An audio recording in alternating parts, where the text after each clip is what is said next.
रास्ते में होने वाला बड़ा हादसा छोटे में बदल जाता है। अभी हुआ ना मेरे साथ, अभी इसी महीने पिछले महीने की 20 तारीख को प्रोग्राम करके लौट रहे थे। रात को 3:30 पौने 4 बजे के करीब में 15 फीट से लेकर नीचे, सड़क के नीचे जाकर गाड़ी मेरी गिरी। और अल्लाह की जात से, अल्लाह ही बचाने वाला है। अल्लाह ने जर्रा बराबर एक कतरा खून का ना मेरा बहा ना मेरे ड्राइवर का बहा। कैसे बच गए अल्लाह ही जानता। इतनी तेज रफ्तार में गाड़ी थी, 90 और 100 की स्पीड में, और रात के अंधेरे में ड्राइवर सो जाता है तो आदमी का जनाजा निकल जाता है। मेरी गाड़ी की हालत देखेंगे तो अभी यहीं पूर्णिया में शोरूम में गाड़ी अभी भी पिछले 25-30 दिन से है, वो गाड़ी अभी ठीक नहीं हुई, क्लेम में डाल के रखा हुआ है। तो हमें कवी उम्मीद है, एक तो यह है कि हमने प्रोटेक्शन के असबाब जो थे वो सब हमने लिए। ड्राइवर और मैं, हमेशा मेरी आदत है कि मैं गाड़ी पे बैठता हूं तो पहले नंबर पर मेरी सीट बेल्ट लगती है, दूसरे नंबर पर जो दुआ है हम दुआ पढ़ते हैं, अल्लाह से मदद मांगकर चलते हैं। सुब्हानल्लज़ी सख्खर लना हाज़ा व मा कुन्ना लहु मुक़रिनीन व इन्ना इला रब्बिना लमुनक़लिबून। सवारी की दुआ है ना, आप बाइक पे बैठते हैं, बस पे बैठते हैं, गाड़ी पे बैठते हैं तो ये दुआ पढ़कर बैठिए, अल्लाह से मदद करके बैठिए। हमारी अम्मी भी बहुत दुआएं करती कि बेटा सफर पे जा रहा है तो ये अल्लाह हमारे बेटे की हिफाजत फरमा। और हम वहां जलसे से दुआ करके निकले कि अल्लाह आने वाली सफर की परेशानियों से हमारी हिफाजत फरमा। अल्लाह से मदद मांगी, लेकिन उसके साथ साथ हमने सबब को भी इख्तियार किया। सबब को यह इख्तियार किया कि सीट बेल्ट हमने हाथ में बांधी, चूंकि पीछे सोया था मैं तो वहां सीट बेल्ट रहता तो उसको हाथ में लगाया, और ड्राइवर को भी हम ताकीदन सीट बेल्ट लगवाते। सीट बेल्ट लगाया तो वो भी महफूज रहा, वरना शीशा तोड़ कर निकल सकते थे हम लोग। मैं नीचे बैठकर छत पे लगा, 2-3 मरतबा खिड़की पे लगा हूं, तब भी जाकर अल्लाह ने हिफाजत की, दर्द नहीं हुआ इतना ज्यादा। बाद में 1 दिन बाद 2 दिन बाद में महसूस हुआ कि भाई फला जगह पर दर्द हो रहा। तो खैर, अस्सदक़तु तरुद्दुल बला। कहीं पर भी बाहर सफर में जाते हो तो 5 रुपए 10 रुपए किसी फकीर को दे दिया करो सदक़े की नीयत से। अगर रास्ते में कोई बड़ा हादसा होने वाला होगा तो होगा जरूर, लेकिन बड़ा नहीं होगा, वो छोटा होगा, होगा जरूर, क्योंकि मुकद्दर में है, तकदीर में है तो होना है। लेकिन अगर आपने सदका दे दिया है तो अल्लाह कहेगा होगा जरूर, चूंकि फैसला है रब का। लेकिन उससे जहां पर आपका सर फूटने वाला होगा तो आपके बदन की सिर्फ एक उंगली कट कर रह जाएगी, अल्लाह आपकी हिफाजत फरमाएगा। नबी का फरमान है अस्सदक़तु तरुद्दुल बला। ऐसे ही कारी साहब ने फौरन कहा कि अगर अल्लाह ने मेरे बेटे के हक में फैसला कर दिया है मौत का तो उनको अपना फैसला बदलना होगा। तो हजरत कारी साहब बैठे नहीं, जलाल में ये बोल कर तो आ गए वहां से, फौरन फोन किया मदरसे में और कहा हजरत नाजिम साहब से कि नाजिम साहब एक खस्सी है, पकड़िए और उसको फौरन ज़िबा कीजिए, बच्चे के नाम पर अल्लाह के लिए सदका कीजिए, मेरे बेटे के लिए।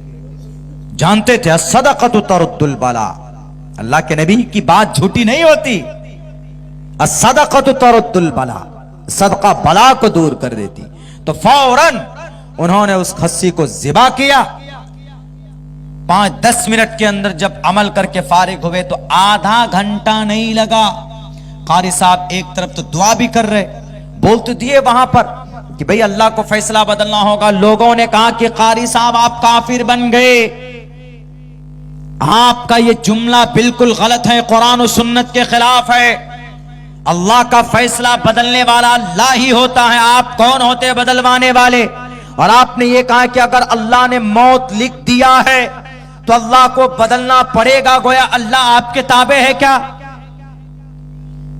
लेकिन हदीस भी है, लो अक़सम बिल्लाही, अगर कोई अल्लाह का नेक बंदा, अल्लाह जिससे मोहब्बत, जो अल्लाह से मोहब्बत करता, मन कान लिल्लाहि कान अल्लाहु लहु, जो अल्लाह के लिए होता है अल्लाह उसके लिए हो जाता।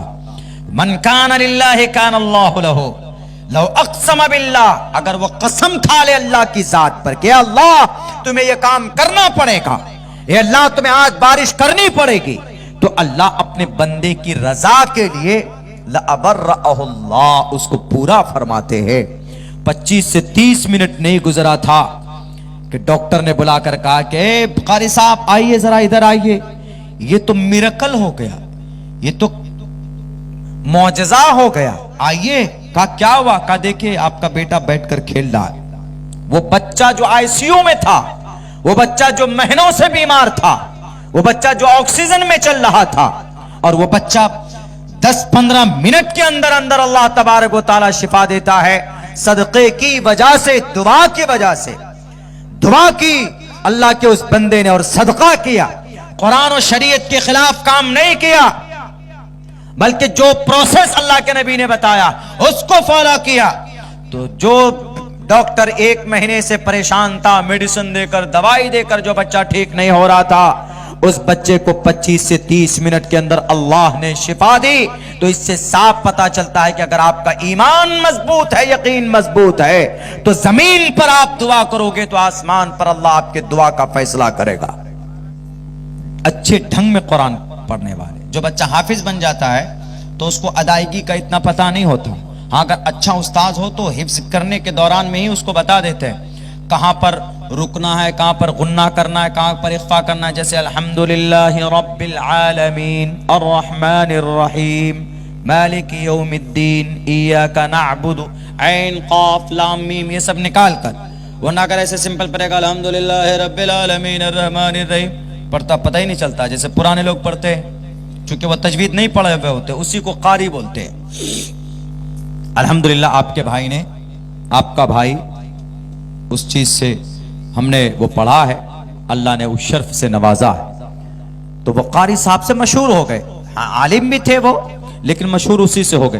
तो उनका बेटा हॉस्पिटल में है, सीरियस है, बचने का कोई चांस नहीं है, लेकिन वो अल्लाह का बंदा कारी साहब, उसको डॉक्टर ने कहा कि कारी साहब परेशान मत होइए, इतना पैसा बर्बाद मत कीजिए, अपने बेटे को लेकर जाइए, अल्लाह ने चाहा तो शिफ हो जाएगा, नहीं तो मुश्किल है, 99% बच्चा बचा नहीं है।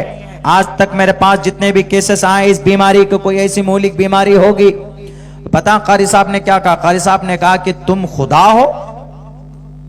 डॉक्टर तू खुदा है? मेरे खुदा से बढ़कर तुम नहीं हो। और सुनो, मेरे बेटे की किस्मत में अल्लाह ने अगर मौत लिख दी है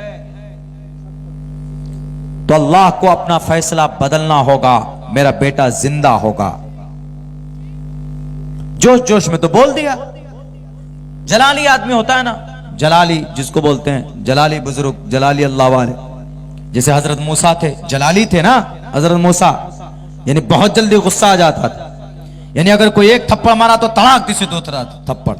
हजरत मूसा ऐसे थे। हजरत ईसा की तरह नहीं थे कि एक गाल पे मारा लो दूसरा भी ये लो, नहीं, हजरत ईसा नर्म थे। अगर कोई एक थप्पड़ मारता तो हजरत ईसा बदला नहीं लेते, लो दूसरा भी मारो भैया, क्यों मार रहे हो। हजरत मूसा ऐसे नहीं थे। हजरत मूसा बहुत ज्यादा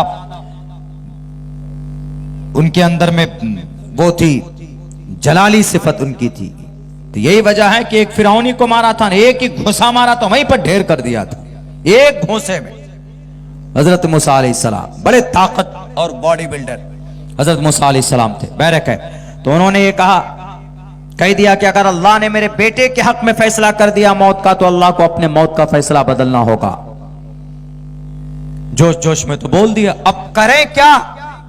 तो अल्लाह के नबी की हदीस है, अस्सदक़तु तरुद्दुल बला, सदका करना, सदका करने से आपकी बलाएं दूर होती है, परेशानियां दूर हो जाती है। करते हैं हम लोग सदका? बिल्कुल नहीं करते। हमारे नौजवान मोटरसाइकिल में बैठेगा, से घूमता हुआ जाएगा 150 की स्पीड पे। कभी घर से बाहर निकलते हो तो 5 रुपए 10 रुपए सदका करके निकला करो।